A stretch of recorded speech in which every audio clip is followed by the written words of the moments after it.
Juvenile crime is on the rise in Wake and Durham counties. That's according to a new tool which highlights the areas as having some of the highest number of juvenile complaints in North Carolina. Wake County with 3,800, Durham County with 5,100 last year.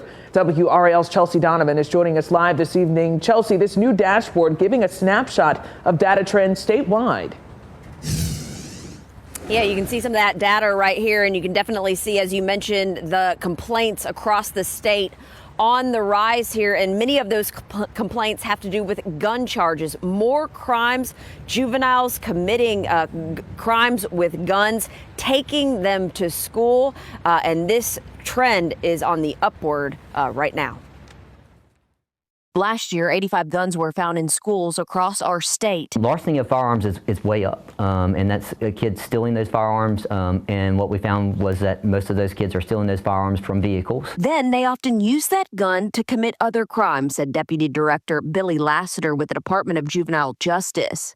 Lassiter says overall crime is down in most counties, but juvenile complaints are up in Wake and Durham counties. So last year, it was down slightly in the number of kids that were involved, but the number of complaints that came into the system was a little higher, which what that means is that we're seeing a lot of repeat offenders. For example, in Wake County, juvenile complaints in 2023 were just over 3,600, but last year they rose to more than 3,800.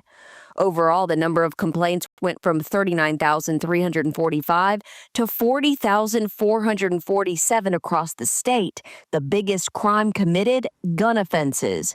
But diversion of these juveniles are on the rise. That means they aren't getting locked up and staying locked up, but instead getting help. We try to divert kids from the system because what the research shows us is the deeper a child gets into the system, the more likely they are to actually reoffend. Detention admissions are also increasing, but Lassiter says that's due to the Raise the Age law. More community-based programming. We need additional staff in our facilities, but we also need to make sure that these kids that are 16 or 17 years old that are facing really serious charges, are we doing the best thing for them?